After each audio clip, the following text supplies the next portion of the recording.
here.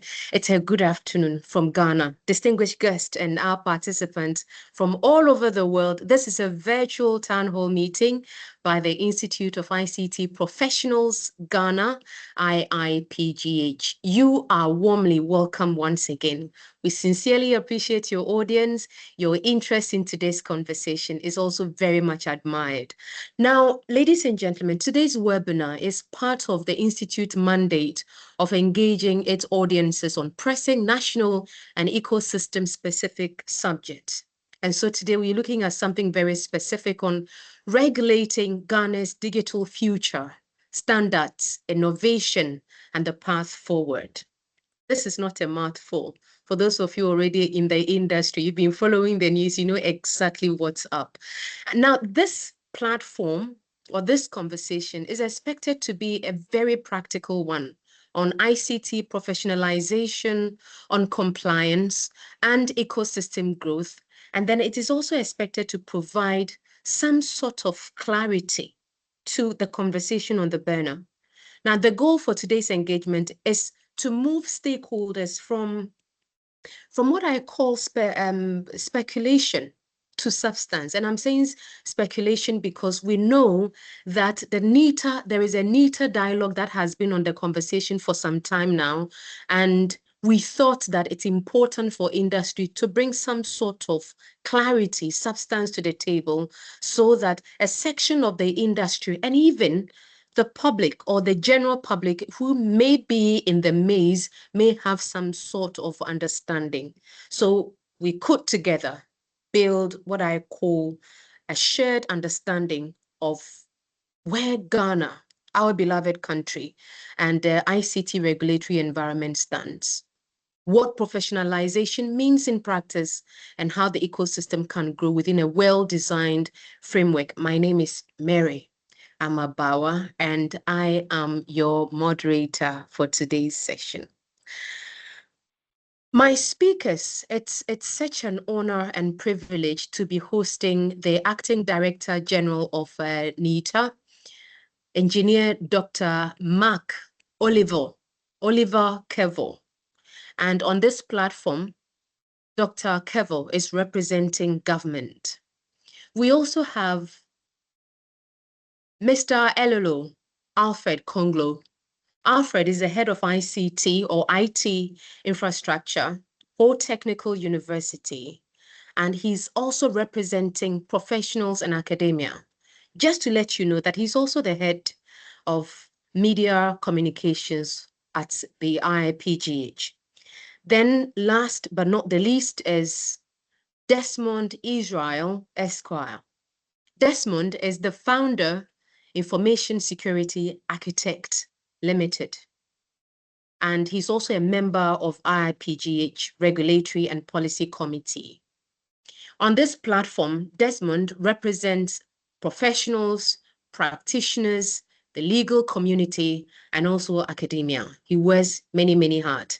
So if you don't mind, our distinguished speakers, would you kindly do us the honor of just, we want to see your face. If you can activate your camera so we can see your face. Briefly, if you can do that, because I just did mine. So where do we have you? Great, great, great, great, great.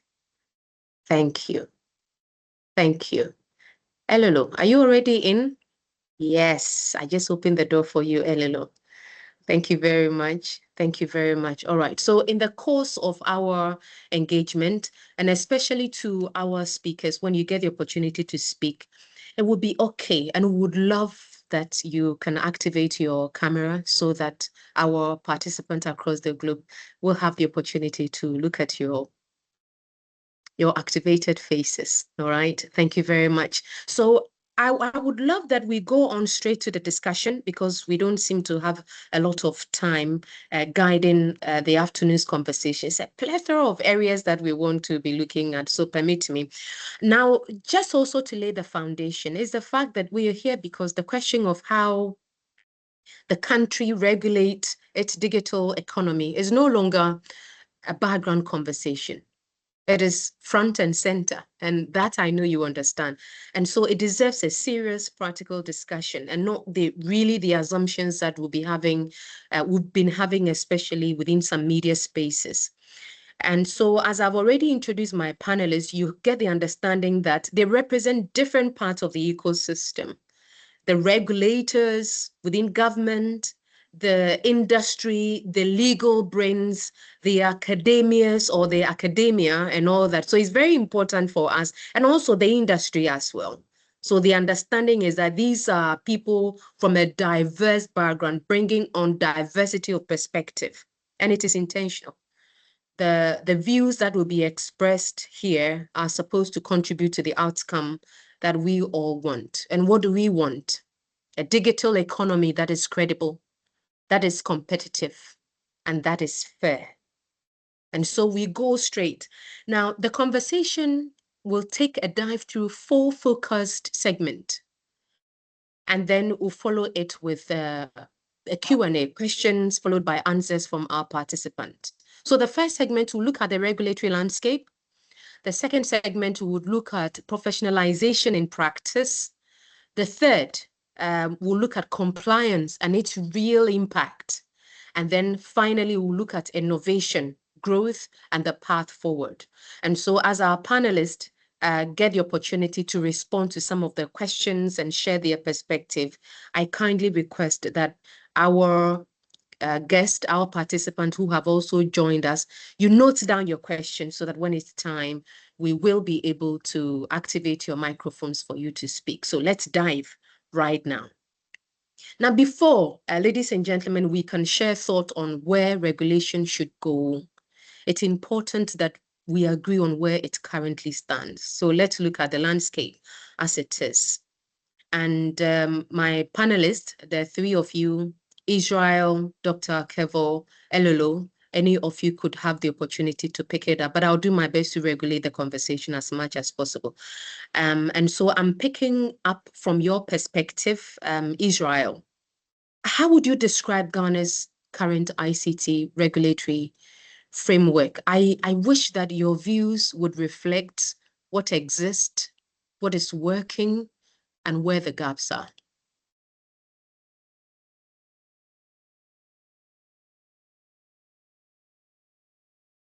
Israel?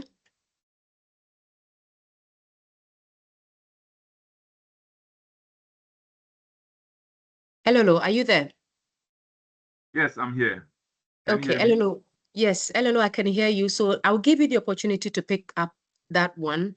And then when Israel comes through, he would have the opportunity to nibble on the same. Thank you. All right, thank you very much. Ghana's ICT ecosystem is an ever-evolving one, partly because of the nature of the country we find ourselves in. There are new technologies every time that calls for new regulations to guide people's behavior, to guide people's practice, and to guide industry practice, so that we are at par or sync with the global economy or the global trends. However, new things keep coming up every time, and so there is a need to guide how the practices are, how people practice, how people conduct themselves. Over the years, we've had a number of policies and laws or legislations come up. We have the Electronic Transactions Act, we have the National Cybersecurity Act, we have the Data Protection Act, we have a number of acts coming up based on the evolution that is taking place in the system.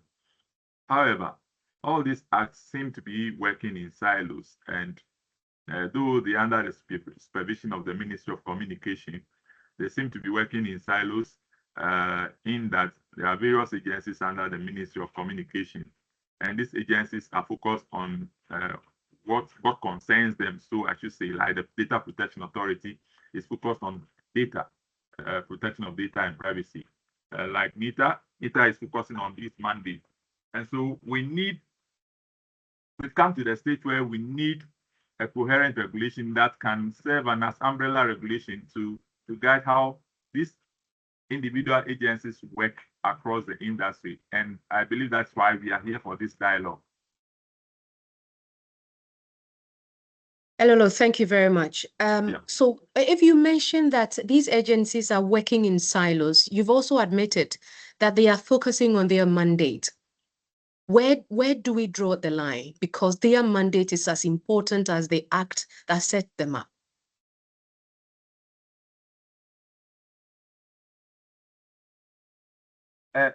Amma, please kindly come and give me the question. I lost you briefly. Okay, am I clear? Can you hear me now? Yes, it's clear now. So you've admitted that these agencies under the ministry, specifically of comms, are working in silos.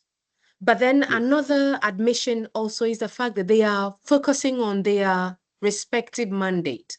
And I'm saying that the mandate is as important as the act that sets them up. And so if you are saying that they are working in silos and at the same time they are focusing on their mandate, exactly what do we expect them to do? Okay, so we expect them to be able to talk to each other, which to some extent they do.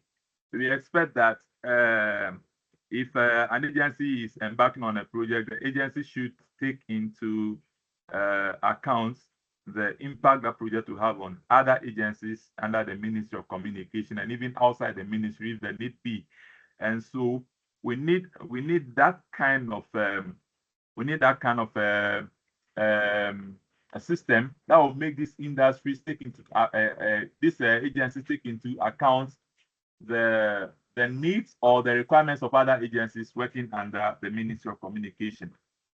So that, for instance, if an agency or a professional is embarking on a project or developing a system that is collecting data of clients, that professional is aware, or that company that's working collecting data of clients is aware that there is a law that it must obey. There is a law called Data Protection Law. There's a National Cybersecurity Law, which resides under the National Cybersecurity Authority, National Cybersecurity Authority's mandate and all that. So, so that is where we are. So we need a situation where these agents can be able to talk to each other at every point in time. So people don't work in silos. Okay, I think that's very clear, Elelo. Thank you very much. Israel, please, are you on? Can you hear me? Yes, I can hear you. Sorry, Great. I was struggling a bit.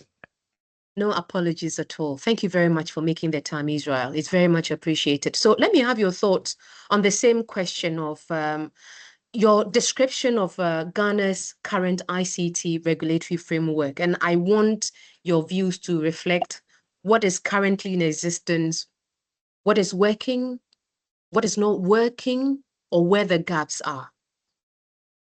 All right, thank you very much. Thank you. So I think we start from a point where my colleague Alolo has already, if you like, set the foundation, which is that we do have like a fragmented regime, which is no fault of ours. Actually, my experience with these things is that we will definitely have fragmented regimes. But we are not starting at ground zero. I think people need to know that as well, because I followed the debates quite well. And I'm not the person who just runs with the crowd. I try to distill what the real issues are. We do have a regime. It's not an empty framework like people would want us to believe. Yes, in as much as I have my concerns about style of regulation and all that, which I'm sure I'll get the opportunity to address, we do have if you like, a stronger framework, which is comparative to both regional and international structures.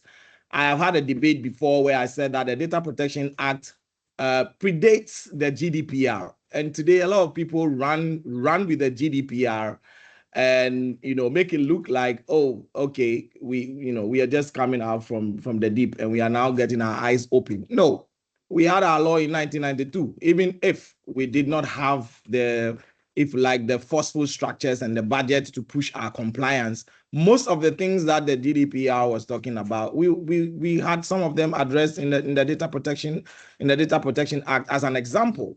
As far back as 2008, we were already controlling digital space, and that's where I have had, if you like, a bit more of a well-informed policy position about how NITA probably should have stepped up in this space, because 2008 NITA was our cybersecurity police, and anybody who's reviewed the NITA law appropriately and review the Electronic Transactions Act would bear me witness that NITA was the body that was supposed to give standards for e-commerce. For instance, these laws existed, our certificate authority, provision for certificate authority and all these things, they did existed. So we are not coming from a void. We are not coming from, if you like a no place. Nope.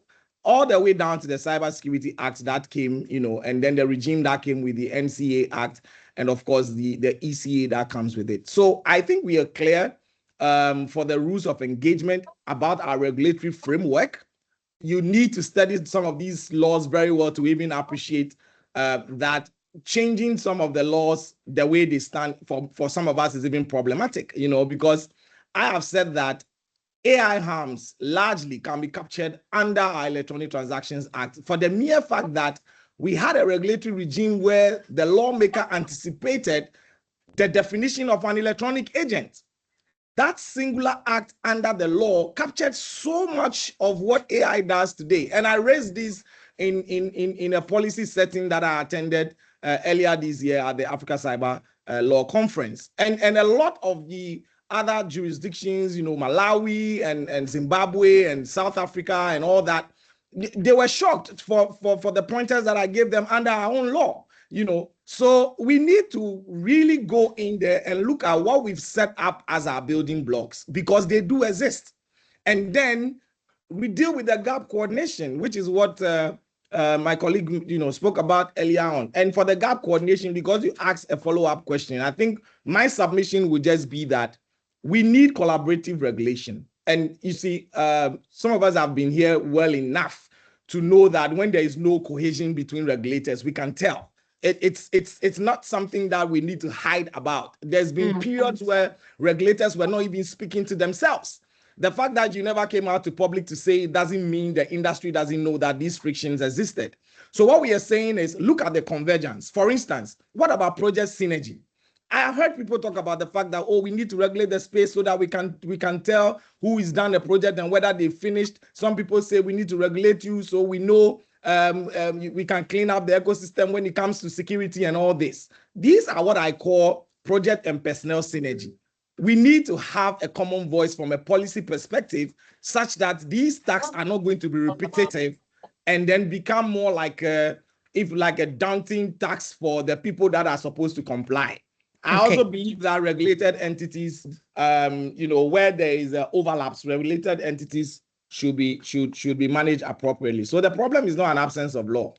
The problem is a law without enough orchestration, and that's my view. Israel, thank you. You've touched on specific subjects that I would rather leave it with the audience to ask questions on, because if I want to go a bit deeper, that may also take some sort of time. But the admission that, look, within the technology space, Ghana, we are not new. We've been within this space for as long as 2008. We were already within the digital space. And so for us to be talking about lack of synergy between agencies, I know that that's a very draining conversation for industry to have. Once again, I'll leave it with our participant. But we are very much privileged to have one of our major regulators with us as far as this conversation is concerned, the Acting Director General of of NITA, Dr. Kevo. I haven't had the opportunity to hear your voice yet because I haven't invited you, but thank you. Your presence on this platform means a lot to us. Let's look at the NITA bill. What does the bill seek to address? And I'm asking this because both Elulu and then Israel have referenced some sort of dialogue around the bill. So I want our audience to have understanding of what the bill seeks to address and why now. What is the problem that it is designed to state or solve, sir? All right. Good afternoon to all of us on the call, and good afternoon to my esteemed co-panelists, Elolo and Lawyer Israel. First, we need to understand the regulatory framework, the ICT regulatory framework. And as Lawyer already gave the foundation. Ghana, we have the fragmented structure. In other places, there's a unified regulator where anything ICT, you have just one single authority or one single body doing the regulation. In Ghana, we have chosen a framework where NITA regulates every ICT apart from specialized areas where the constitution, where there are specific acts providing for. So for example, we have the National Communications Authority, which is still within the same ICT ecosystem that regulates telecom and broadcasting. We have CSA, the Cybersecurity Authority, that is focused on cybersecurity issues. We have the DPC, that is the Data Protection Commission, that is focused on data sovereignty and privacy issues. We have the domain name registrar that is in charge of the .gh domain name. We have the Kofi Annan Center of Excellence that is focused on digital competencies, digital skills, especially within the public sector. So that is fragmented. Now, so beyond these specialized ones, then anything digital is regulated by NITA. And that is the framework that has existed. And like lawyer said, it is not just right now that somebody is springing a law on Ghanaians. As far back as 2008, the NITA Act, Act 771, was enacted. And NITA was enacted as a regulator and to promote ICT and so on. Admittedly, for a very long time, that regulatory function of NITA, to put it blunt, has been sleeping. And NITA has rather focused on providing digital services to government and advising government on digital services and all that. Now, this introduces a lot of risk in both the public and private sector. The risk is that there's regulatory arbitrage where now people don't know who exactly is regulating us because NITA is not in the space or was not actively in the space. There's that regulatory blind spot. There are people providing digital services and they are unsure who regulates them. Of course, there were regulatory overlaps, but ever since the regulators understood the framework within which they were working and who knows what they are supposed to regulate, that regulatory overlap is becoming a bit thinner and thinner along the way. The challenge we have today is that even though regulation is vertical, like you are mandated and you are mandated to do A, B, C, D, and all that, digital services are horizontal. It cuts across all domains. It's become ubiquitous. Now it's people's lives. You can talk about digital health, e-agric, and all that. And lawyer will argue that the ETA provides for it because fundamentally, all these are electronic transactions that are taking place. But Dr. Kebo, may I come in briefly, please? So let's do our best to address. So for instance, in research, now we're looking at the statement of the problem. We want to look at the bill and what it seeks to address. And the question is, after the problem it seeks to address, the major question, why now? Why this season? Why this stage? So when you ask that what the NITA bill, we must first understand that already there's a NITA Act. That must first be understood, because I've listened to a cross-section of people who don't even know that there exists a NITA Act. So there's an existing regulatory regime. There's an existing NITA Act, and it has specific functions, and its object is to regulate ICT, and that is how the Act states it, together with a number of functions. Now, over time, whilst others may argue that that NITA Act is sufficient, we feel that it does also not address certain technological changes that must have happened. For example, now we are talking about cloud. It did not, the NITA Act, existing NITA Act, did not anticipate that. Two, we are talking about, apart from the fact that there's a technology change over time, in terms of governance structure, currently we have 9 board members, all appointed by the president. We want to expand it, make it more diverse, and make it more independent. So out of the 13 board members that will be appointed, about 6 or 7 will be those that will the government will have direct influence on. That is why we want to improve on the independence of the authority. Again, we also want to ensure, if you look at the NITA Act as it exists, there are no enforcement, even though you have been given functions, you have been given things that you have to do and all that. In terms of compliance and enforcement, it was not explicit. So if there are people in there, even though there are offenses that say that it's an offense to go against anything in the act and all that, the offenses were not explicit. And then it also lacked an enforcement regime, which the new bill seeks to cover.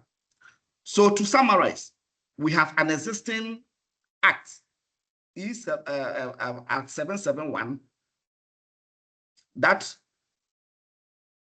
mandates NITA as a regulator. NITA also picks some of its functions from 772, that's the Electronic Transactions Act, where we talk about digital trust and electronic signatures and others. But then we still feel that there could be improvement. NITA could be more independent. There are some regulatory gaps that we need to be explicit on, that NITA will have to pick up, and others. Okay. Again, even within the public service itself. If you can make that the final concern. Yes. Within the public service, we also found out that because there were no clear functions, apart from the broader objective of regulating ICT, there are certain things that we are unable to do. For example, now through a cabinet and administrative directive and collaboration, and my brother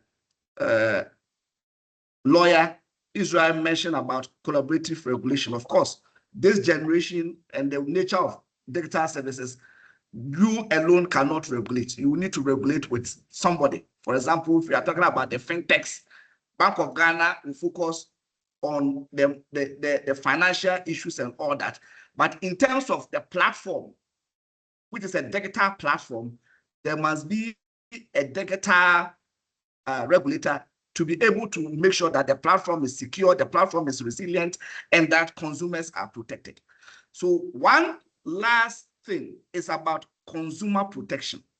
Again, this NITA Act, the current NITA Act, was not explicit on consumer protection, even though some sessions of the Electronic Transactions Act talks about consumer protection.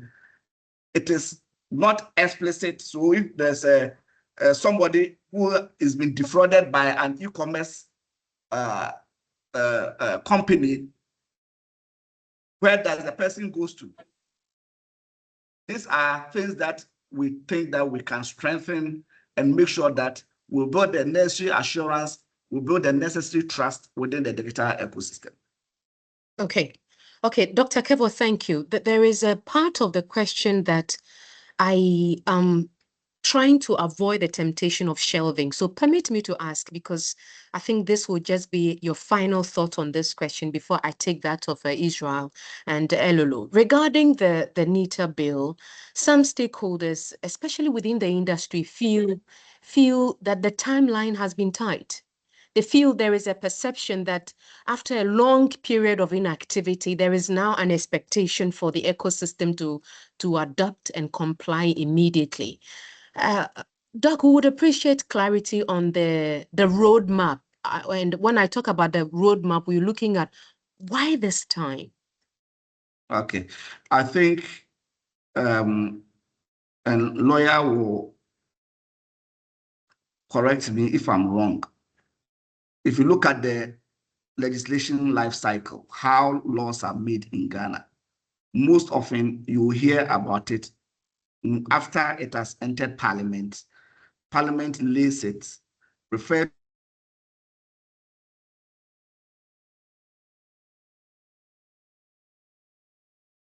Hello, Dr. Kevo.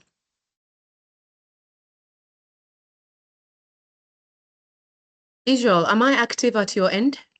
Yes, very well, you are. Okay, I think we've lost Dr. Kevo briefly. He should be able to join us very soon.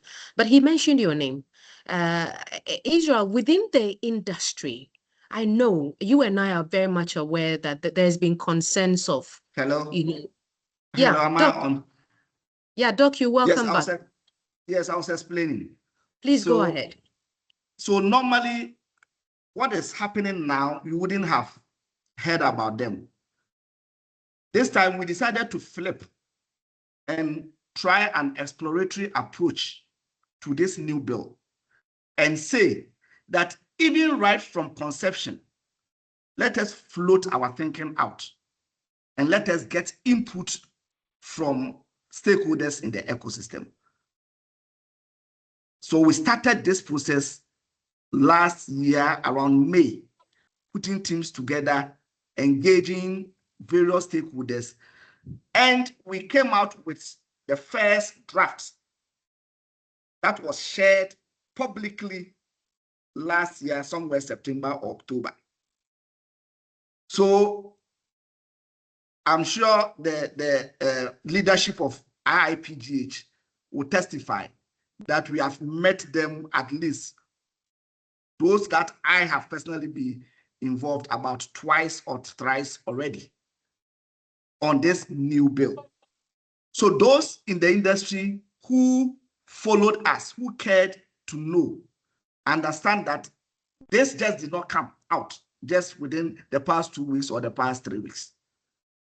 As far back as last year, September, we had published the draft, or call it proposal, because once it has not even gone to cabinet and Parliament has not seized it, I'm not even sure whether we can call it a draft bill. So call it a proposal. What government thinks the policy direction is, what we at NITA think should be our digital aspirations as Ghanaians, and our lawyers will put it in the legislative language that we have now. Then we say, okay, instead of waiting, going to cabinet, going to Attorney General's department, going to Parliament, before our stakeholders are invited to have a bite of it within just 14 days, why not explore now, put it out, get a lot of people involved to have their input in. And I can tell you that it's been a very good exercise. We received a lot of memos, a lot of input from the ecosystem that has shaped the final draft that will get to cabinet and finally get to parliament. Dr. Kevo, thank you. Israel, I get the indication from Dr. Kevo that at this stage, of course, the final draft is already on its way to possibly parliament or yet to go to parliament. But to cabinet. To cabinet, my apologies. But Israel, let us also have some sort of understanding, because this afternoon's platform is dealing with diverse audience. Not all of them are within the industry. So help us understand some of the most significant concerns that have been raised about the bill, and how legitimate from your perspective, industry perspective, these may be, before I go to Elolo. Right. Okay. So I guess the question also needs a preamble, which is that most of the criticisms, or let me not say most, I might be just over exaggerating. Some of the criticisms were sound and some were also very serious. But we can run with everything. Secondly, I think after the engagement at the ministry and then also on Joy FM's, Joy News's, Samson's program. What's the name?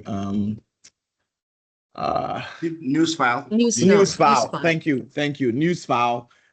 Some of the issues were laid bare, but let me just reiterate them the way industry understood them. So the first one had to do with the licensing regime. The general view was that it was broad licensing, and I'm referencing section 35 and 36. And again, to the extent that government was able to, or the policymaker was able to explain itself that, well, this is meant for public, those who are, if you like, dealing with services within the public sector. And that sort of gave us a bit more direct focus as to what the licensing regime is. And if I heard it wrongly too, I stand correction. But I think generally when it comes to licensing regime, and again, even in Ghana, I've heard all the examples that have been cited. And my debate has always been that the examples we are citing do not reflect exactly what we want to do. For instance, if you cite Canada, Canada do not have an omnibus licensing regime. Anybody can check that out. To the extent that you use the term engineer, that is a matter that has a legal, positioning. And so you then have to go to the Institute of Engineers, try and get licensed so that you can represent yourself as, say, a software engineer or something like that. But it's not like a regime of licensing. It hasn't happened in the United States. The United States approach was to deal with the sensitivity and secrecy of state information. And then when you want to work with the federal and the state, then you have to go through some sort of clearance. So private people could still do their business. So I'm bringing these examples, and we can go to Singapore, which has also been mentioned, especially when we're trying to do the cybersecurity side of things. These regimes operate differently. Even though the term licensing is used, they are more specific to a certain policy direction, which seems to focus on let's protect government system. Let's make sure when government gives the people's money out to do technology projects, they are properly done. They are done by people who are on our register. We can track them when something fails and we can bring them to book. That's the policy positioning. So I get it when people all of a sudden went berserk and said that, well, how can you be regulating everybody? But yeah, then again, like I said, clarity sought to have been given after the additional engagement. There was also this issue about 100% Ghanaian ownership rule. I think that was under section 37. My candid opinion about that is you can also create a regime for local participation rather than the 100% Ghanaian ownership. I understand we want to create protectionism and we want to ensure that our people get the job first. But yeah, you are in a global village, you are doing collaboration. I teach Africa Continental Free Trade Law under e-commerce. So the digital trade protocol is something that I know back to back for graduate school, those who are doing their masters in law.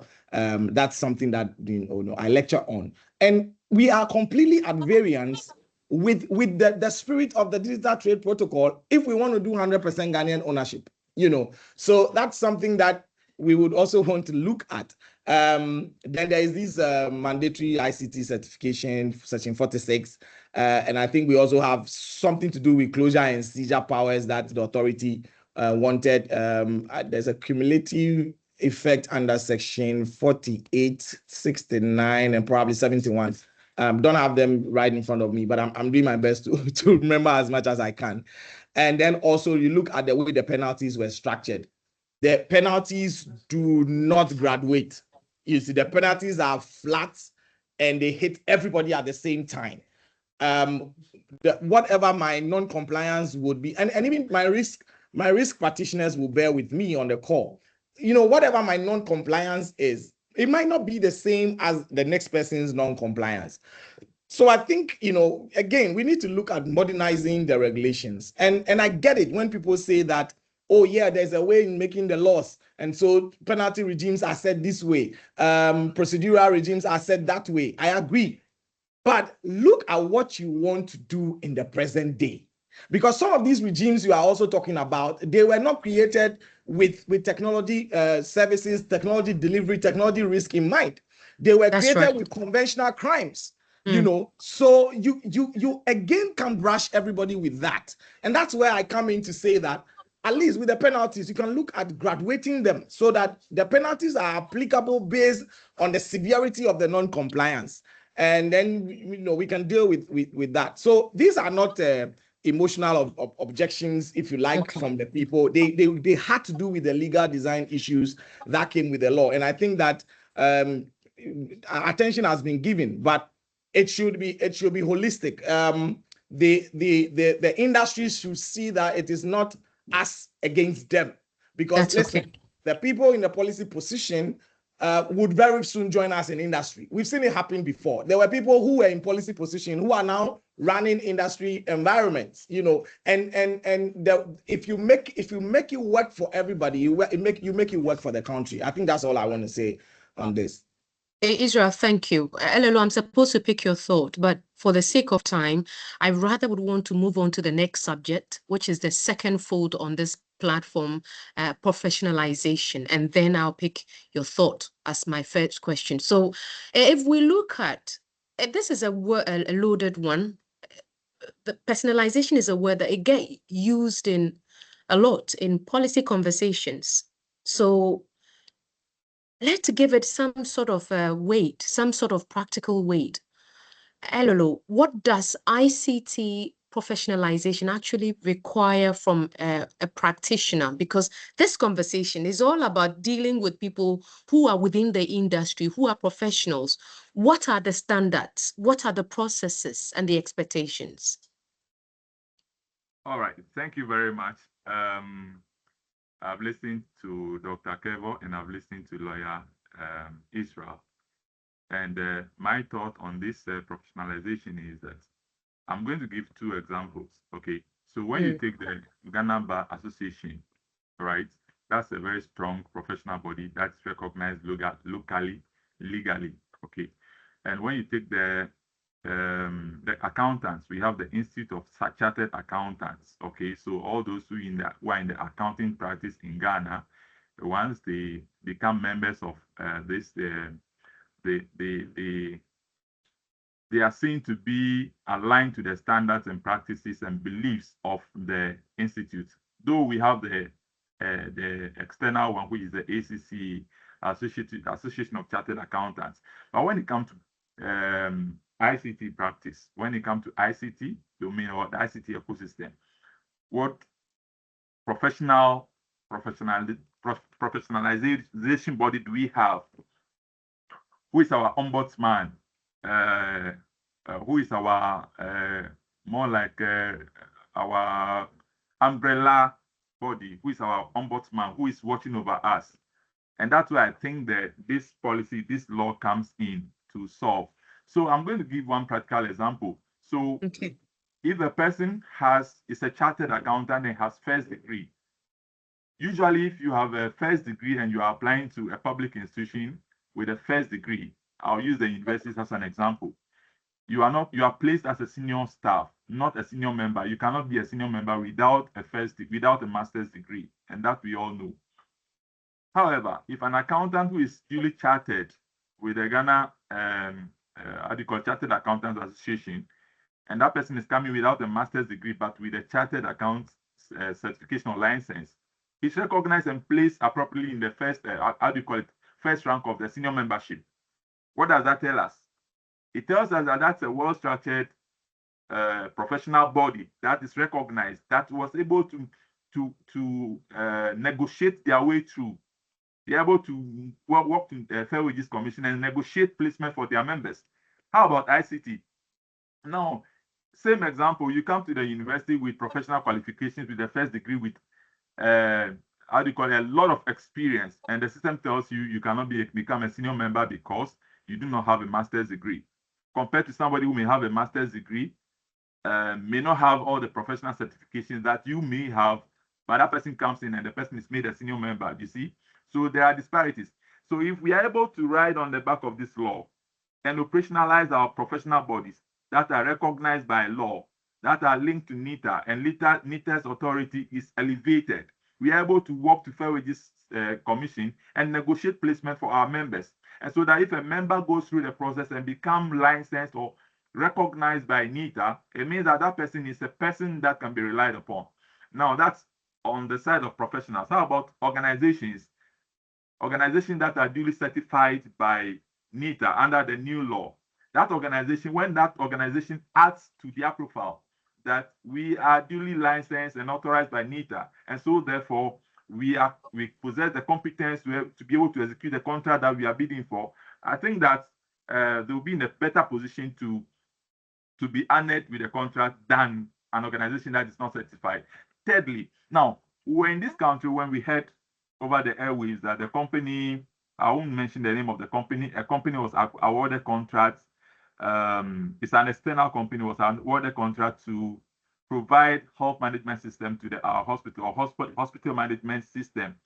And halfway along the contract, they denied access to the health records of patients. This company is an external company and then came in and partnered with Ghanaians and then began to work.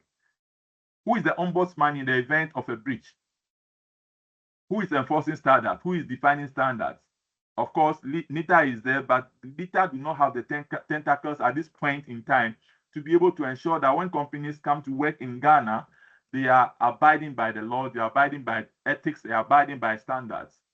And so, for me, I think that this licensing regime, if it goes through, should be able to help cure some of these issues. So that if, for instance, okay. No, Elolo, please, I'll give you the opportunity to end your thoughts. Okay, briefly. So for instance, if a public institution like the Ghana Health Service did in the past is calling for tenders for companies to bid for contract to provide a service, which is, ICT service providers to provide service, then one of the requirements from the, according to the procurement, one of the requirements that will be imposed on the process is the person must be licensed or must be recognized or authorized by NITA to be able to conduct the service or to be able to provide the service that it is bidding for, and that will bring some sanity in the system, and that will protect consumers. At the end of the day, we will not have situations where companies deny us access to our health records. Thank you. Elolo, thank you very much. Dr. Kevo, so usually when it comes to a conversation of professionalism, people want to look at, okay, if you were licensing us, why? What are the benefits? And so I'll give you the opportunity to also nibble on this question. The benefits of professional licensing for individual practitioners. What does it open up in terms of job placement, credibility, recognition? Yeah, all right. Thank you very much. So first of all, let me take it from two sides, especially with what we are doing currently. Even though if you look at the current NITA Act, it does not explicitly mention regulation of professionals. If you are an information system practitioner, you will know that for every information system, it is socio-technical. The information system is as effective as the people who design, develop, adopt, and use the information system. So for us as government, we have seen a lot of ICT projects failing because of capacity issues, because of competency issues. If you look at the amount of World Bank projects sitting in a number of ministry departments and agencies that have failed or that are not being utilized, you will agree to us, you agree with us why we think that professionalization, especially or at least within the public service or public sector, is important. Now, first of all, it is for assurance. It is for assurance.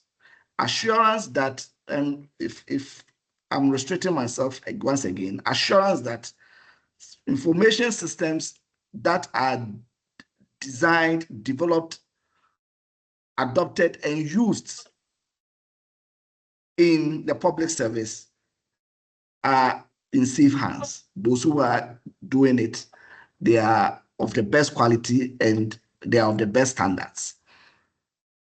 And that is the reason why we are pushing that the ITIS cadre, that is the ITIS class of the civil service and the public service, must be directly and be under NITA, because we have a bigger understanding and view of what information systems the MDAs and MMDAs are using and the kind of competencies that are required.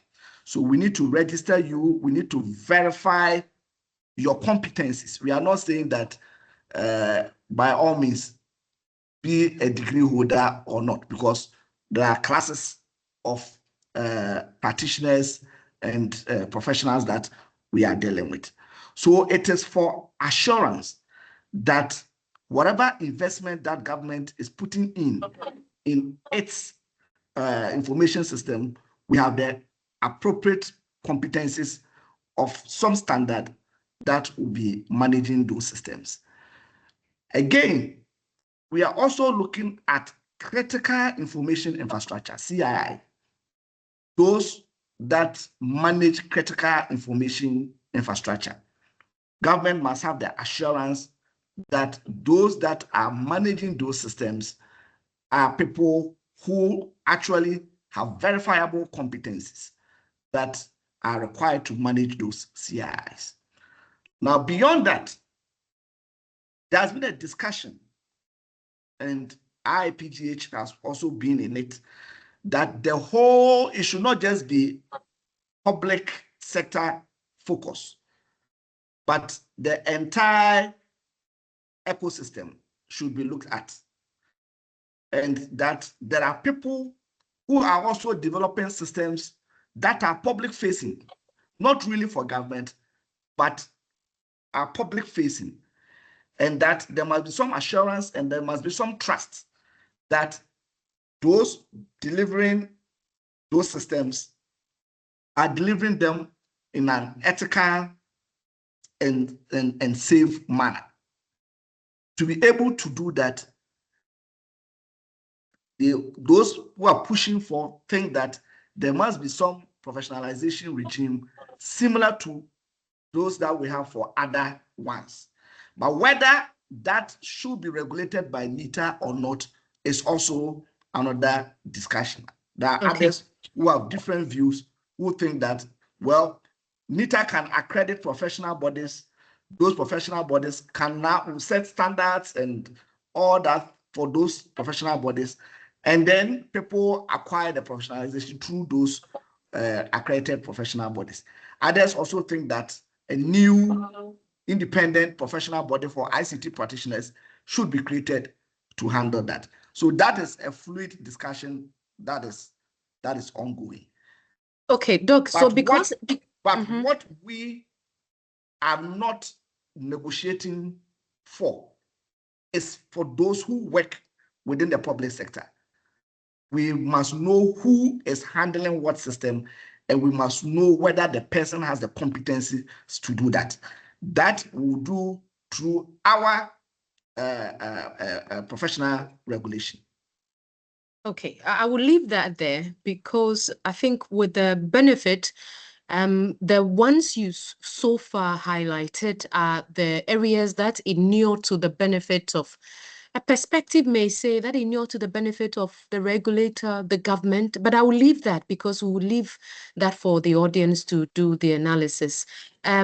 Israel, what does the current professionalization framework, fall short of? If you can walk us through the deficiencies and areas that may need some sort of enhancement or amendment. All right. So when you say current framework, I'm presuming that is the bill, right? Yes, you're right. Okay. All right. So again, I'm a bit I'm part a lover of the bill, and I'm also a critic of it. So you do yeah, both. yes, I don't belong to the school of thought who want to run everything down, and I also don't belong to the school of thought who wants to applaud any and everything. I think the greatest part of it is rather in the definition. Okay, the greatest shortfall that I find is in the definition, something to do with ICT professional. I haven't picked up anything following the debate after the social media and the public uproar concerning whether there's going to be a refined definition there. Rather, I heard from few industry persons that, well, it's better to leave it as it is, and then it takes care of, if like, it has a rolling stone effect as the years go by. That might not necessarily represent a good legislative exercise. There is a reason why, even under our Interpretations Act, we are referred to textbooks, documents, and all that when you cannot determine the specific definition of certain terms. And when it comes to technology, when you say ICT professional, for instance, that's a whole gamut of things. Like, it's a whole gamut of things. And I think that in the future might not help any regulator, whether present or the past. It's actually going to open you up to a series of litigation as to whether or not the definition itself is accurate enough to deal with a certain harm or a certain concern that may have happened. Mind you, these regulations, and that's something that I would want the entire house to appreciate. These regulations actually have a direct impact on people's rights. I'm talking about constitutional rights, including the economic rights of people, right? So as life moves on, which is why you make laws, you make them into the near future. And that's why I have a lot of respect for the current Electronic Transactions Act. It stands the test of time. In my eyes, it stands the test of time because a lot of the things we are doing, we are even screaming about today. I'm saying when we go back to that law and we begin to apply the provisions as it's been set up, you realize that the law is capturing them. So let's go back to where we are looking at how we are addressing this issue of ICT professionals. We should not license the entire digital labor market. Okay. We should not do that with one undefined phrase because that's where the problem is.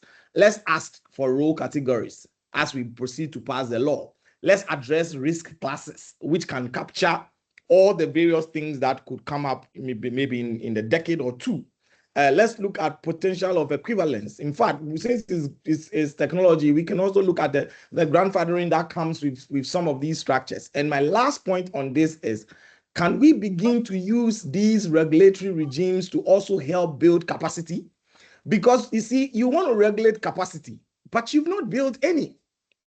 And I'm serious about that phrase. We need to use the regimes to enhance the capacity that we want to regulate. I see the CPD pathway in the current ITA bill. Kudos. That's why I say that I'm not somebody who dumps the bill away and then just says all is gloom and bad. No. So we need to enhance this. This is what should be guiding us because our problems in the digital space is different from what is happening out there. We are dealing with the collating our skill set gap together. We need to identify what we need to do. There's technology diplomacy, which is staring us in the face. Tech colonialism is looking at us in the face. There are real major issues that we should use regulatory regimes and authorities to address so we can have an ecosystem that we are all proud of. And I think that will be a summary for me. Thank you. Israel, thank you very much. For our distinguished participant that just joined us, this is a virtual town hall meeting by the Institute of ICT Professionals Ghana, IIPGH. Today's conversation is looking at regulating Ghana's digital future, standards, innovation, and the path forward. My special guests who are on the platform as my panelist, I have Engineer Dr. Mark Oliver Kevo, the Acting Director General of the National Information Technology Agency, NITA. I have Mr. Elolo Alfred Konglo, the Head IT Infrastructure, Whole Technical University, and of course, Head Media Comms of IIPGH. And then we have Desmond Israel. Desmond is a lawyer, and he's the founder of the Information Security Architect Limited, and also a member of IIPGH Regulatory and Policy Committee. My name is Amabawa. I am with the comms unit of IIPGH. I'm also with the Cybersecurity Authority. But of course, every view expressed here is personal and also on behalf of IIPGH. I have a lot of questions coming here, and I pray that I'm able to manage the time so we can take it. But let's go to the third area of the conversation, which is key compliance and its real impact. This is key for this conversation because really that is where NITA is looking at. That is the bed of the entire conversation. Regulation only works if the people it governs can actually comply with it. So let's be honest about what compliance looks like from where most practitioners are sitting. So what is the realistic compliance burden on a startup or independent developer under the proposed framework? Is it a proportionate? It's quite interesting that I'm going to ask you, Dr. Kevo, this question. Also, because you have received some concerns, some of them you have already done some sort of review, others you are yet to tackle. So let's look at realistically. What is the realistic compliance burden on a startup or independent developer under the proposed framework? All right. So if we should even go back, I've told you that a lot of things, have happened, a lot of inputs have come in. You're But right. even if we should go back to the draft 0 and look at section 60, you will find out that we're very clear that startups were enjoyed exemptions once you were classified as startup, and that we're even providing regulatory sandboxes for them to and test beds for them to test their innovations and all that. So if you look at section 60, we're very clear that this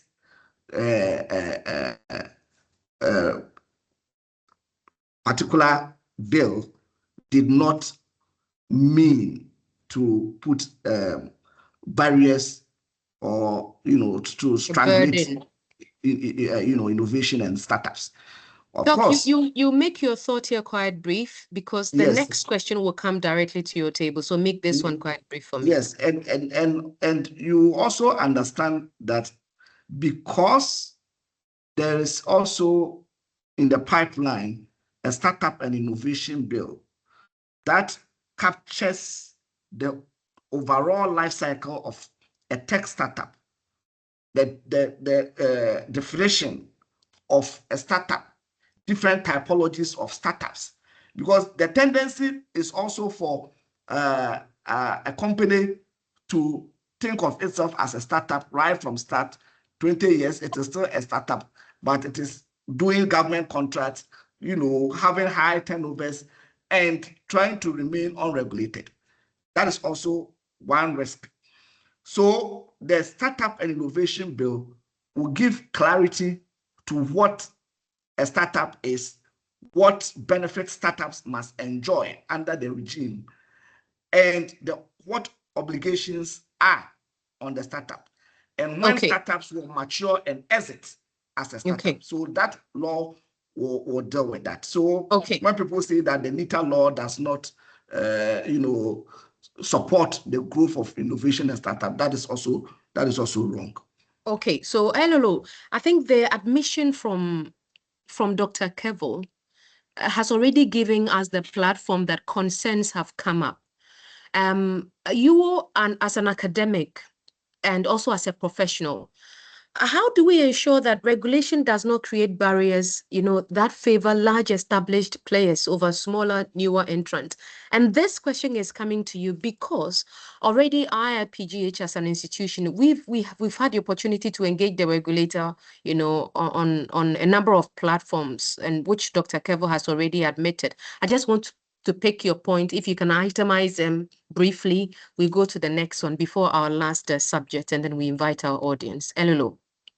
All right, thank you very much. For me, reading into the minds of the formulators of the bill, I do not see any barrier being mounted to prevent the startups from growing. I rather see it as an opportunity and a leverage for them. One, in that a startup that successfully gets licensed and recognized by NITA has a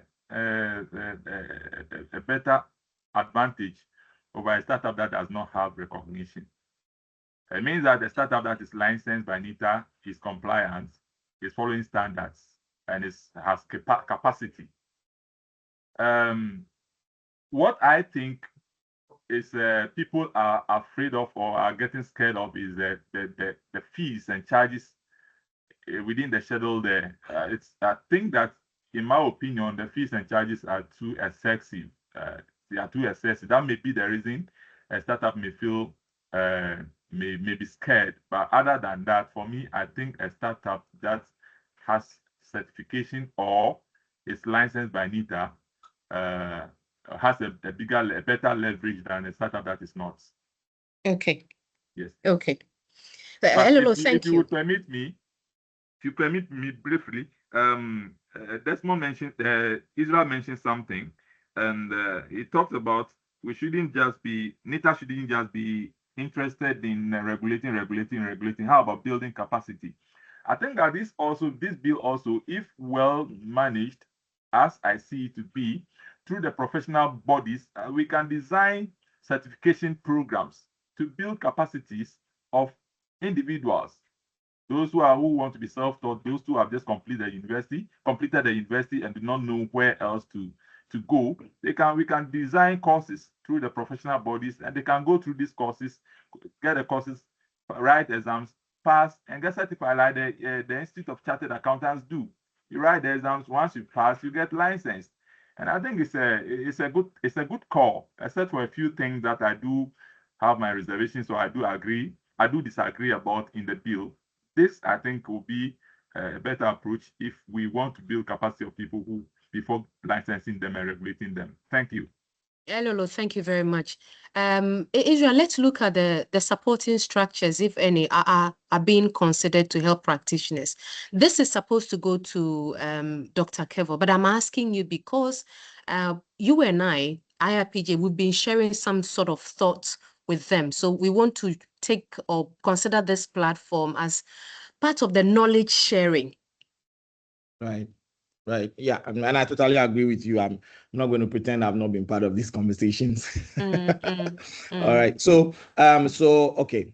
Even before the law, as in the bill came out, I know we're discussing things like public guidance notes, which is supposed to explain portions of the law.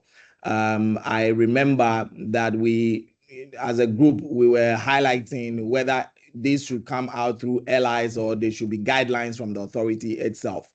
And the majority's view is that it should be both, because sometimes you just need the guidelines so you can move quickly.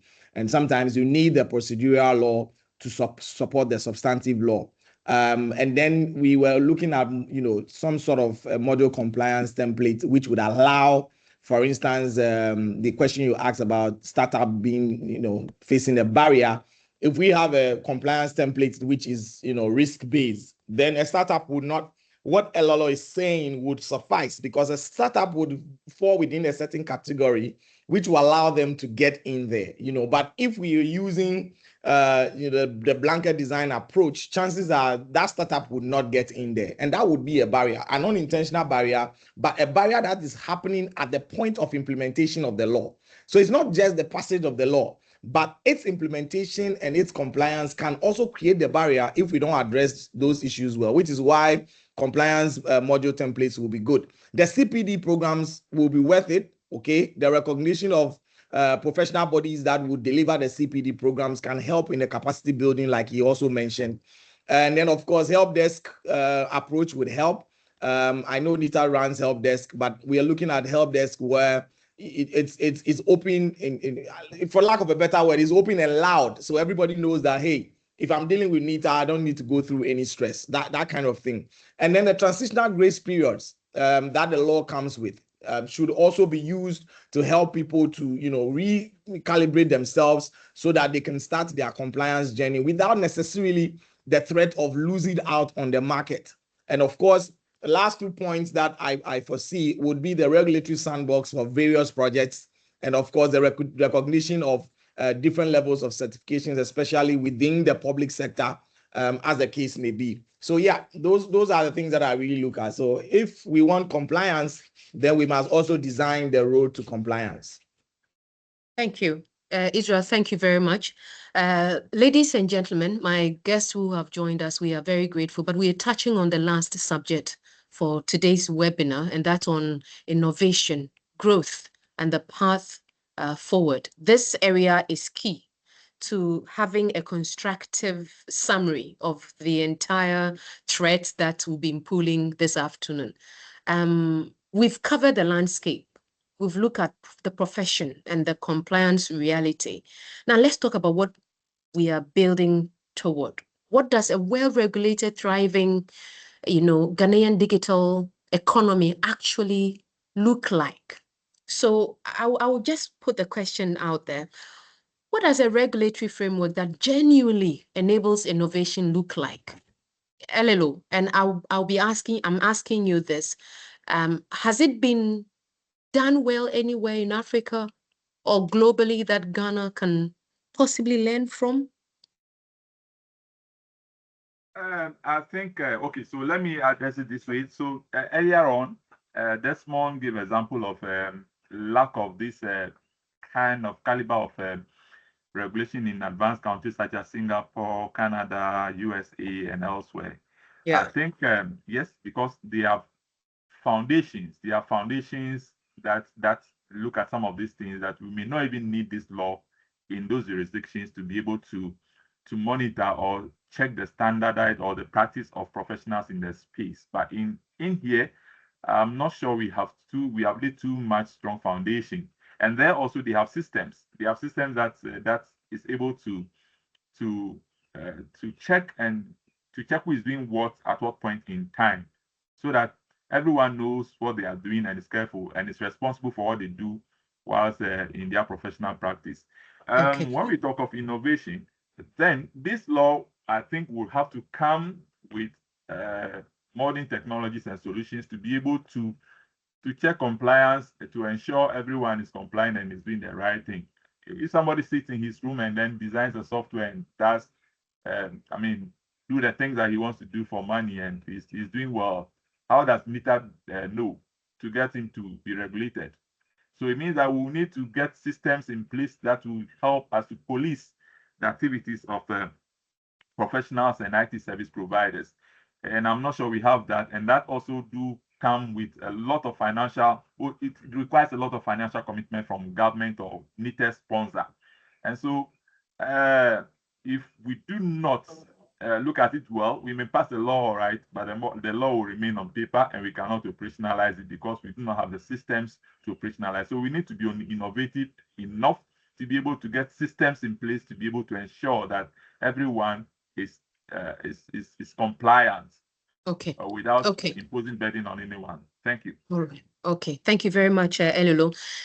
Israel, walk us through Africa. Walk us through Europe, Asia, the Caribbean. Let's look at, if you can give us some sort of pictures of what, a regulatory framework that genuinely enables innovation looks like. I think our audiences will really be appreciative.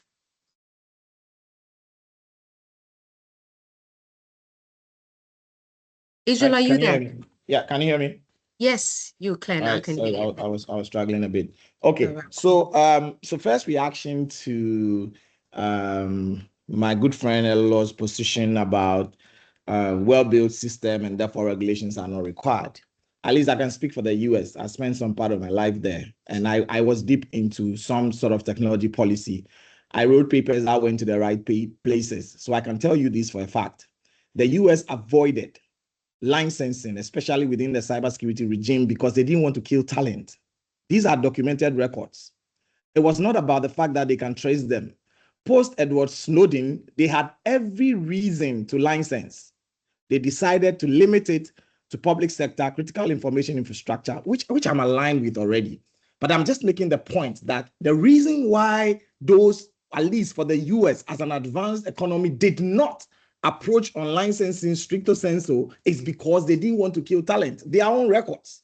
So let's put that one aside. Okay, so yes, we will regulate. I've said that. Let's look at the compliance regime. Let's make sure it's risk based, and let's make sure we can bring everybody on board. So what's happening out there? There's no one size fits all.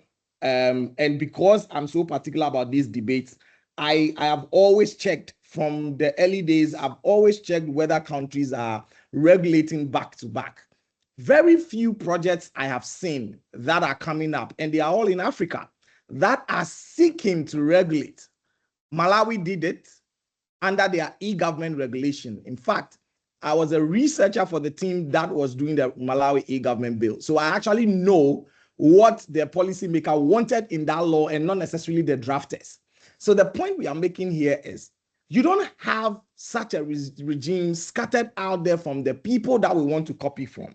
At least you'd see things around access and licensing that are, like I said, risk-based, and our DG, our acting DG has already touch on the fact that they have more interest even in public sector, and they are also working with private sector to see if whatever private sector is asking for in terms of certification and licensing would suffice for that purpose. My position, which I think that's why I'm here, is that peg your licensing to the risk-based licensing. What are you trying to address? What do we want to close? What is the gap you have identified? And I've asked several times. I haven't seen, maybe it's out of public view, but I was looking for the memoranda to the NITA bill, and maybe some additional documents prior to the composition of the bill, just to understand what the policy framing is, apart from what I'm hearing from the public. So we don't have it holistic, or if like one size fits all as it stands out there. Some sectors are, or some countries are doing the public sector ICT governance.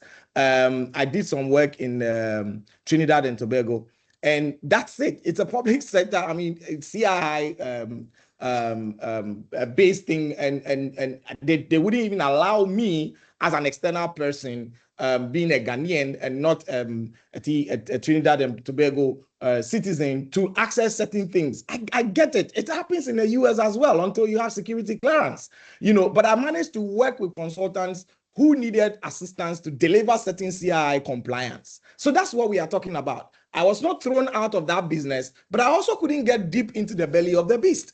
And I think that is adaptive regulation. That's a way you build talent, because the work I did for those consultants, they didn't have in-house talent to do that. And that's how I came on board. But assuming I was totally shut off, how are they going to get that project going? And how would I have learned something from the Trinidad and Tobago environment? How would I? So let's look at these things from that perspective. Technical clearance, I agree with. And if that regime is part of the public licensing, so be it. I mean, anybody who can go through technical clearance to do government job is not worth that government job. You can quote me anywhere. And then the shared services that we are talking about, cloud and all that, there's already, shared responsibility service on the cloud base. Are we adopting? Because Microsoft came all the way down here, look at our laws, modeled it, and if you go and read their privacy governance requirements on the Microsoft services, you could see literally mirror for mirror, word for word, our compliance is in Microsoft products. So when I hear people say, oh, well, they are not even compliant, I say, have you reviewed the documents? How many of us are reading these documents back to back? So all I'm saying is you would have bits and pieces out there. By all means, if we want to regulate, let's regulate. But by all means, we have to make sure it is risk-based, it is supporting industry, it is based on some scientific gap analysis where we want to get to in terms of capacity building and growing the said industry that we intend to regulate. Okay. Thank you. Israel, thank you. Our distinguished guests, we're just doing our best to round up the conversation so we can have your thoughts. Dr. Kevo, Elolo, and Israel, this, I wish that each of you just gives a point, just one, itemized, and then we go. What is the single most important change that would make the current bill stronger, more practical, more effective? I think it will be biased for me to include Dr. Kevo in this. So, Doc, please stand aside for me, DG. Let me pick the thought of Elolo on this and that of Israel. Okay, Elolo. So number one, engaging external IT service providers. The law should make provisions to cater for espionage. No, Elolo, so we are not doing the essay, just itemize them. 1, 2, 3, and we are done. All right, so empowerment of professional bodies, so that NITA sits as a regulator of the professionals body, so that the professional bodies are able to bring the professionals along. Okay, thank you. Israel. Right. Can you hear me? Yes. Okay, great. Right. So for me, we should not operate blanket controls. We should not. One. That's one. Yes. And of course, we should, like I've said already, apply the risk categories, to everything that we are trying to do so that we can get there. These are my two best shot. Thank you very much. Now, Doc, I come to you. You take the last bite. If this conversation, and of course, we featured you for a reason as the Director General of NITA, this means a lot to us. If this conversation leads to one concrete action in the next 90 days, what should it be and who should drive it? Doc. Well, let me give the assurance, and Israel, if you read the bill, even the draft one, we, as much as possible, we try to make it risk-based. We try to be proportional, and all the principles that he espoused. Sometimes the legislative language may not capture exactly the ambitions, and along the way, like I said, we have also received several inputs that have shaped what will go to cabinet and then what will eventually go to parliament. Now, we must understand that innovation does not flourish in regulatory vacuums. There are people who think that there shouldn't be regulation at all, but what enables innovation is regulatory certainty, interoperability, access to digital infrastructure, access to markets, and so on and so forth. Now, what this bill, for example, seeks to do, especially for innovators, is to give them access to especially primary digital public infrastructure. For example, you are testing a system and you need NIA data, identity data. Because you are a startup, there must be a way to facilitate for you to have access in a controlled environment such that you don't also become a risk to the system. Now, to your question, going forward, I think that already we are opened. We are engaging professional bodies like yourself, academia, industry associations, and civil society to make sure that whatever that we have, we are co-creating a bill that is useful for us. And you know that this, like my minister said the other time, you cannot have everything in your primary legislation. You cannot have everything in there. That is the reason why how these principles that we have espoused in the primary legislation will be implemented will normally be in an LI, in a legislative instrument, or maybe directives and guidelines that the regulator will be gazetting as and when they become necessary.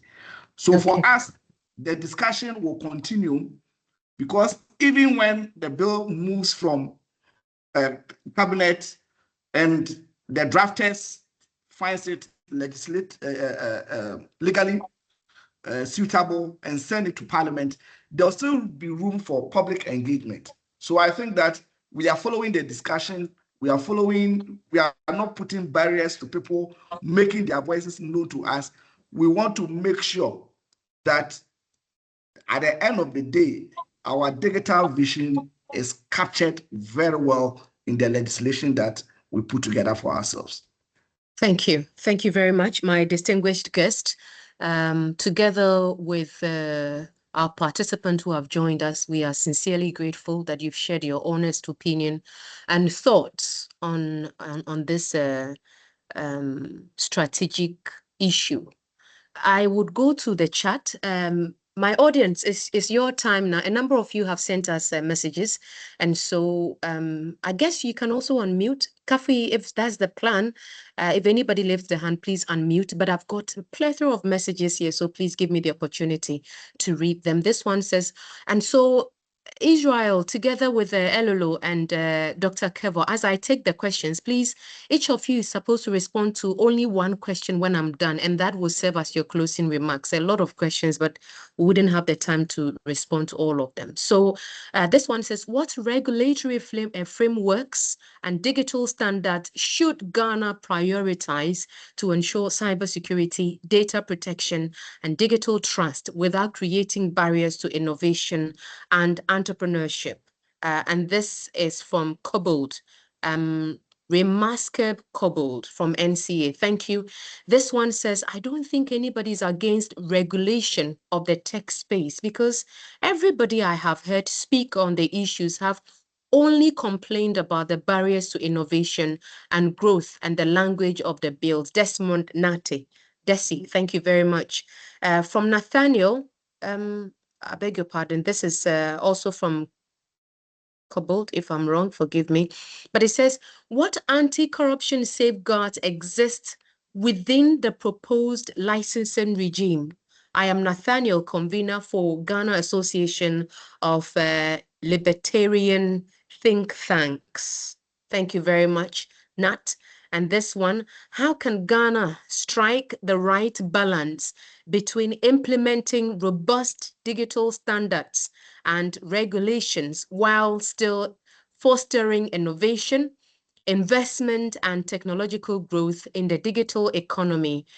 Kobo, that's also your message. You've been writing a lot today, Kobo. Thank you. Ebenezer Gansa says, if you make it work for industry, you make it work for everybody. And that's a quote from Desmond Israel. Spot on, very, very spot on. And then Richard Japon says, well, a system can be well designed, developed, and deployed, but in the public sector, there could be other reasons for non-use by the benefiting or the beneficiary organization. This cannot be a case where professionalism on the part of ICT professionals can help. I've got another one from Nathaniel. Public sector don't reply emails, and some departments and agencies don't have a website. NITA must focus on this basis before regulating the entire industry that does a lot at the click of a button. This is something that a doc would want to pick on. And then this one says, well, a system can be well designed. I guess that's another code. It's called change management. And that is amongst the hard work that they refuse to work on. But I get it. Obviously, if any systems or apps needs to be developed or deployed in the government sector, they should come with strict regulations and guidelines. That is a must, and I commend them for that. The whole secrecy behind a technology bill that baffles me. But hey, Ghana we day. Flint Ejekum says, I think if projects are failing, we should rather look at the main reasons and not just base it on IT professionalism. Did the companies do their due diligence while employing the IT personnel? Are we saying NEETA accreditation of IT professional will override that of someone with ISO, CISO, ETC accreditation? Joseph Ameni Kwarting says, I think the service providers' fees are very expensive. So what happens to someone who has just 10,000 to start something, but supposed to register for 30,000? I think we must have a second look at all of them. Last part, why not start pushing our professionals to the top before we start regulating them?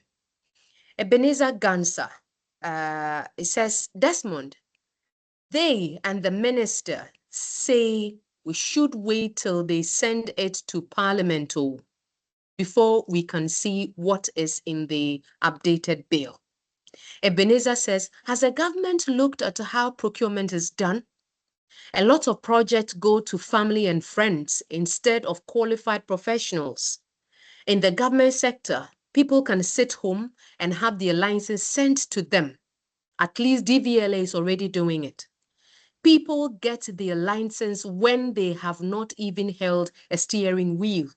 There isn't enough argument to support the licensing of IT professionals, I beg your pardon.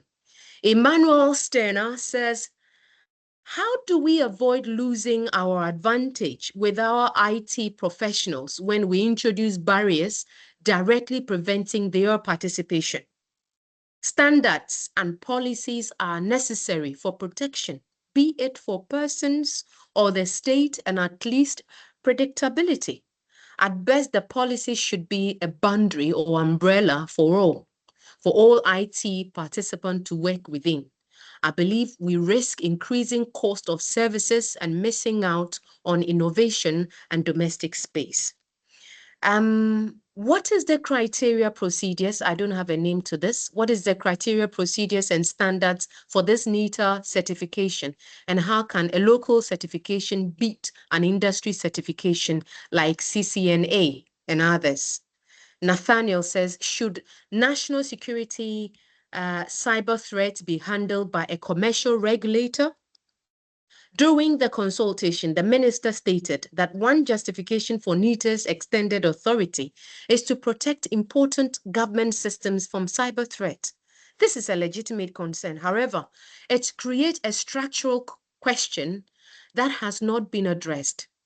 If the true concern is national security, that is protecting critical databases, government networks, and state systems from foreign or domestic threat, the appropriate response is a dedicated state cyber defense capability, a military or intelligence grade cyber unit with a technical capacity. This is a long one, but I will end it here. And then Desmond Nate says, the fact that the regulator is refusing to understand that most of the fields in what we term as IT professionals are experimental. So there is nothing like a set standard by which they can be assessed and licensed. I got your point here. Ebenezer Gansa, I think I can skip your next one because I've read about 3 of your messages. Ebenezer says, from what the minister said on TV, it looks like World Bank is giving them money, so they are doing it. The minister says he sent a budget for $300 million or so. So the whole thing is money, money, money. Desmond Nate, I've taken a lot of your thoughts, so I will skip this one.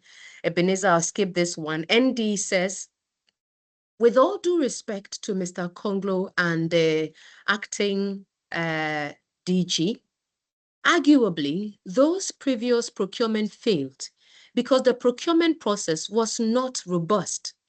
It wasn't as a result of certification. What interview process took place to ensure that persons could deliver that health project? Was he or his company previous portfolio looked at before that contract was granted. And of course, ladies and gentlemen, we've got a lot of questions to look at, but I will end here. My sincere apologies to the many that I couldn't look at. I've skipped a number of them because I've realized we actually had the same number of people who were writing over and over again. And I sincerely appreciate your engagement here. But Nathan says, just joining in, from our last engagement with the minister, we have all been reading the wrong draft, which was downloaded from their website. Does anyone here, perchance, have the new draft for discussion? Imagine you are into cyber warfare in China and you are busy hindering your own cyber talent. US doesn't joke. I will end it here once again and pick up your final thought responding to some of the questions. Elolo, I will begin with you, please. Thank you. Thank you. So let me just start with the one that directly mentions my name. Okay. He's talking about procurement, some procurement. I think the example I gave in respect of Ghana Health Services. So on that basis, I would say that the role of NITA as a regulator would have been if we had a licensing regime in place before the external company comes to engage in any contract here. They would have done this prerequisite assessment, look at the portfolio of the company and approve them and license them to be worthy to be engaged in by a public institution like the Ghana Health Service. So I'm not questioning the procurement process in this case, but I was questioning the company's conduct after they have harvested all health records of the Ghana Health Service, denying clients access to their own health records. And that's quite unethical if you ask me. And so that's one example I gave, and I'm sure that's what he's referring to. And Thank you. Then the very first question, you see, one of the things that I think are relevant, one of the things I think are is very relevant for us to look at in this NITA bill is the prevention of espionage. There are companies that have a pure intention to conduct espionage on the country, but they come in the form of we are service providers, we are IT service providers, and they use us as a means to get into the country and conduct espionage. If we have a regime in place, I mean, we could question further to examine the modus operandi of these companies before they come in to harvest our data and then go away. All right. So not all companies come in purposely for business. Some come in to conduct espionage on the country. It's only in the event of war or in the event of a disagreement with another conflict that we'll see how much of our data we have volunteered out without we putting our guards on. Thank you. Thank you very much, Elolo. Very appreciative of that. Israel, I'll pick your comment on you responding to a question, which would also serve as your closing remarks. Okay, so somebody asked about anti-corruption safeguards. Yeah, I think that's one that a lot of people are not paying attention to, but I can mention about maybe 4 sections of the Act. Section 11, which deals with disclosure of interest for the board members. There is also the Section 12 about their declaration of their registrable interest, again, for the board. There is a Section 88 on the general offenses, and it criminalizes, I think, bribery when it comes to licensing or certification, something to that effect. And then Section 89 dealt with embezzlement or misappropriation or anything of that sort. So maybe the participant could just take these sections and then explore them more, and you would have your answer. So in summary, like I said, we don't have a bad law as we try to present it. We have a regime that we need to clean up, and I'm hoping that both the policymakers and the industry will come to a point where whatever we are putting out there is worth working with. Thank you. Israel, thank you very much. Dr. Kevo, I'll pick your thought on you responding to a question and also as a closing remarks for today's webinar. Yeah, thank you very much. I thought there was a number of them. First of all, the minister Please never go said. ahead. Go ahead. You are the regulator, so I'll give you the opportunity to do that. First of all, the minister never said that it's costing 300 million by World Bank. That is false. So please, let's ignore that. You see, when such a serious conversation like this, I know there are people genuinely out there who are seeking for answers, who want us to build a very, good laws around our data ecosystem, but others too are just engaging in plain mischief. So please let us look at that again. If and you, Mami, you at Cybersecurity Authority, you know that our cybersecurity architecture is such that there are sectorial sets that have their constituents. You will notice that in our cybersecurity architecture of the country, NITA is in charge of government sets. When I talk about sets, I'm talking about the computer emergency response teams. Yes. So we have sectorial sets. So it is not a conflict when NITA is also looking at cybersecurity. We are looking at cybersecurity of the government services, but cybersecurity authority sits at the top of the architecture, and the NITA set reports to the umbrella set. That's the cybersecurity authority set. We need to understand how the structure is. Again, we are talking about professionals in the public service who manages the systems after the system is delivered. Because somebody was asking that why do we allow people to deliver systems and we are unsure of their professional competencies and all that. We are talking about after the systems have been delivered and they are supposed to be used to achieve the strategic benefits that we expect. That is where we want to be assured that those that will handle the system within the public service have the appropriate competencies. And then somebody is asking, okay, if the person has ISO and whatever and all that. And with all due respect, professionalism goes beyond specific vendor certifications or specific knowledge in a particular specialized area. That is not what we are talking about. So we are not talking about Cisco certification and all that.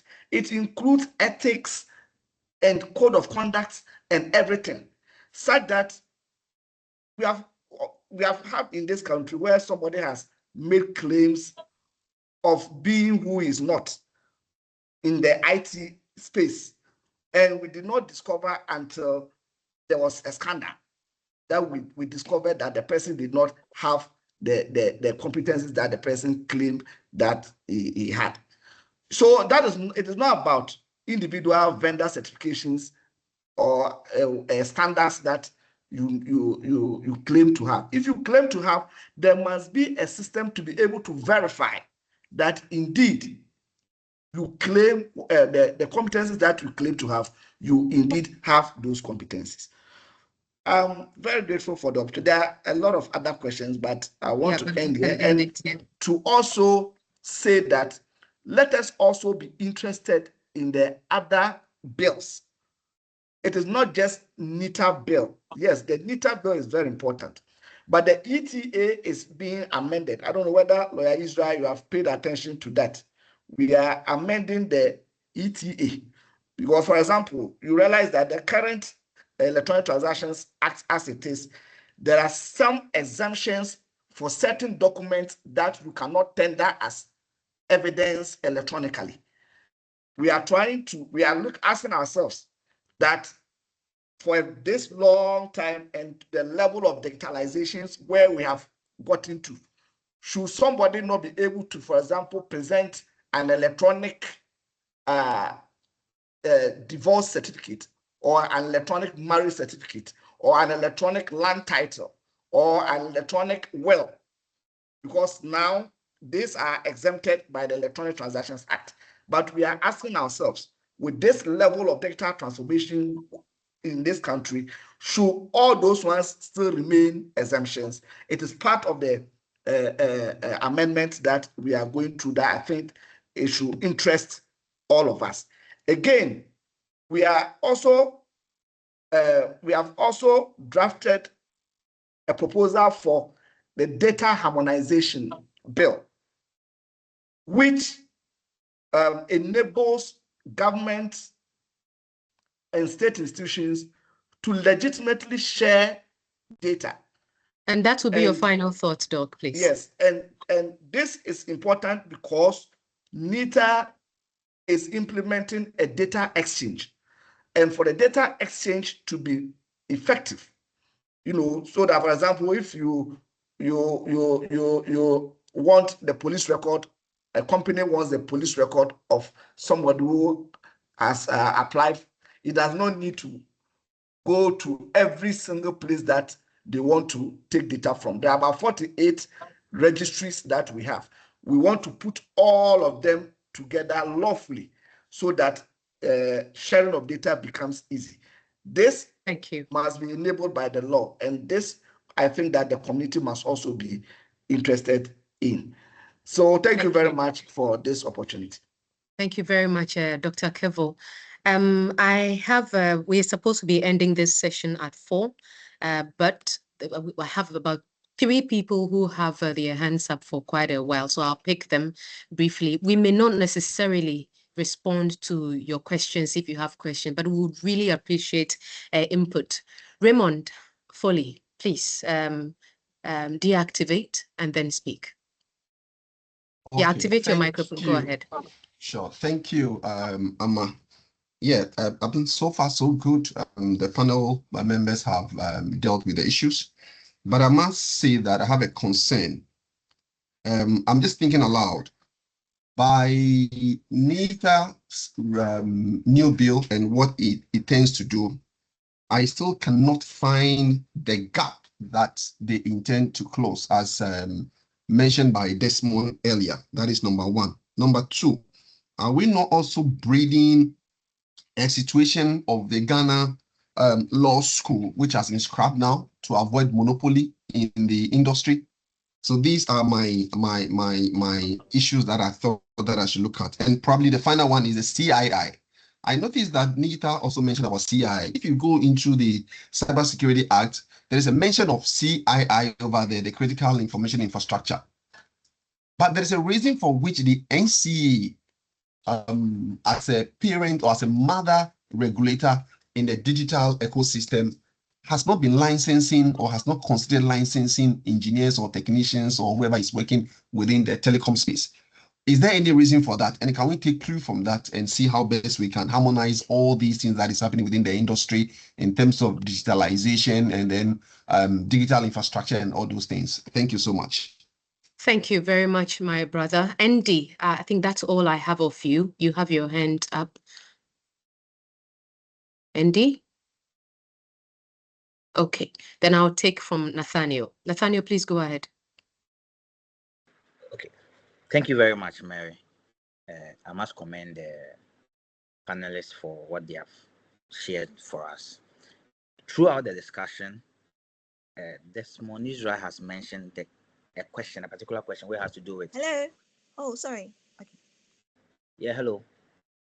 Nat, please go ahead. I'm sure it's coming from one of the participants. Just go ahead. Okay. It's me, Andy, but I will speak after Nathaniel. Thank you. Okay. Nat, please go ahead. Nathaniel. Desmond wanted to find out the exact problem the bill was trying to solve. And that's the question he kept asking throughout the panel discussion. What I want to add is that if you look at the whole policy rationale, I always say that policies are not judged by intention, but rather the results that they create. And so if you look at the licensing regime, during the engagement, the minister justified that it's just $1,000. But if you look at the thing properly on the website, it ranges from $55 to almost $3,000 And if you are imposing a licensing regime and you are giving a fee cut, the rationale shouldn't be that the amount of money this contractors take from government is higher as compared to what the minister is charging for fees, but rather a fee should be a fee for compliance should be against the cost of compliance and the economic viability, and not the contract value that the person that you are giving license to may get in the future.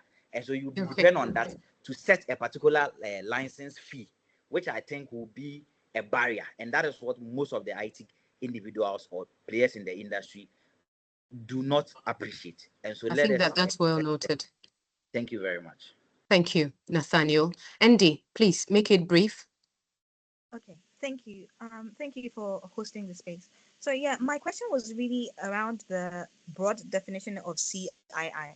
So I heard both the AG and LLO say, it's reserved for the public sector or people who are providing services to the government. But the issue is the definition as it stands is very, very broad.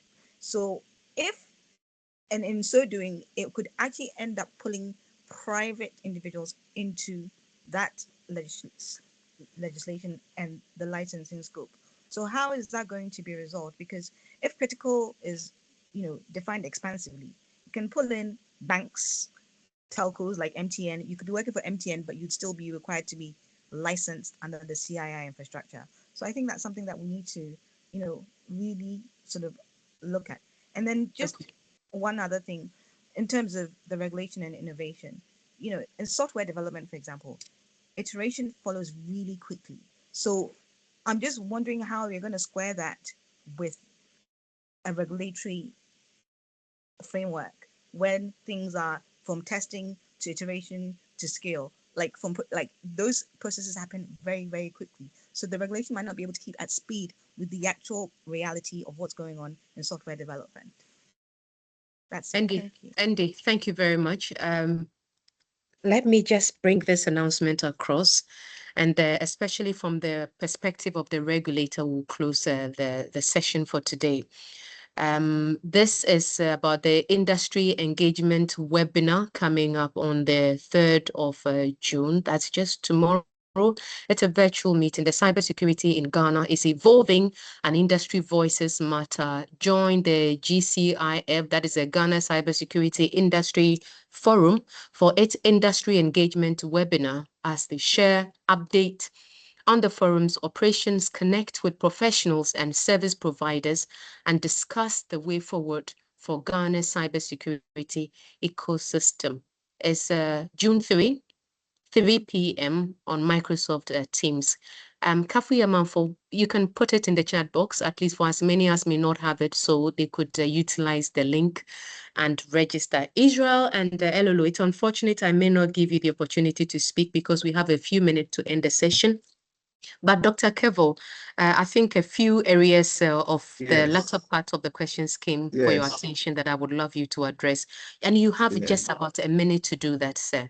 Yes, people must understand that the fees and charges published on our website, it's not as a result of the new NITA bill that is being developed. It's coming straight from our existing mandate. And we are saying that these are for people providing service to government or designated as critical information infrastructure. And it is actually a cost recovery, it's based on the cost recovery model. If you know the steps that you go through for fees and charges to be adopted by Parliament, it is very rigorous because it must not be seen as a tax, and as a regulator, we don't seek to make profit. So everything goes into what exactly we do. For example, if you are developing a system for a ministry, for example, NITA is supposed to supervise, apart from the technical clearance that we go through to ensure that there's no duplication, there's value for money, your architecture, have the basic principles of interoperability, security, and so on and so forth. We are also supervising the entire system development lifecycle, right from inception through to design to testing. We do UAT with you, and then we You may be do concluding, Doc. Time is up. implementation and all that. So if you look at what we do, the regulatory burden on us to go through that, it measures exactly what has been advertised. So this is not for somebody. I saw somebody commenting that if you have 10,000 Ghana cedis to start a business and you are being asked to pay 30,000, nobody is asking a 10,000 cedi business to come and pay 30,000. No, but if you are offering a particular service, we have seen that, for example, if you are offering a data center service, this is a critical information infrastructure. We need to do audits on this on your infrastructure, both physical and logical, and the cost of deploying our engineers to go and do all these things comes at a regulatory cost to us. So let us not confuse the two. We are not asking startups to pay for license fees and so on and so forth. And licensing is required for certain services per the law. If you look at the ETA, there are certain services that you will need license. For example, if you want to provide authentication services, that is encryption and decryption services for the public, you will require license, and that is allowed by the existing law. Doc, thank you very much. Time is up. Thank you very much. And my distinguished panelists, is it okay to put on your camera just for our audiences to see you? Israel, Elolo, Dr. Kevo, if that's okay with you, please do that. Other than that, we are also okay with that. We have shared information with you that is in our chat box. Please do your best and then look at that. Beyond the announcement that I gave is also the fact that IIPGH, we are out scouting for membership, to ensure that we foster holistic, sound conversation within the ecosystem and also contribute our quota towards policy within the country. So please, the information is in the chat box, and that's coming from my executive director of IIPGH, Richard Kafui Amanfo. We were also joined, in fact, he's still in the chat, by our former executive director, Mr. David Go. David, thank you very much. So to all of you, we sincerely appreciate your time here. Just let me bring it to your attention that this webinar, we actually came to seek clarity. The question is, have we found? I think we have. We have found something to hold on to. What this conversation has made clear is the fact that, of course, especially from the perspective of Dr. Kevo, that we have our respective mandate. We are doing our best to ensure that there is some sort of synergy within the system. From the perspective of Israel and Elolo, I think they've been quite frank with our regulator, and I'm sure that not just NITA, but other sister agencies, especially under the Ministry of Comms, would also be taking a lot of note from here.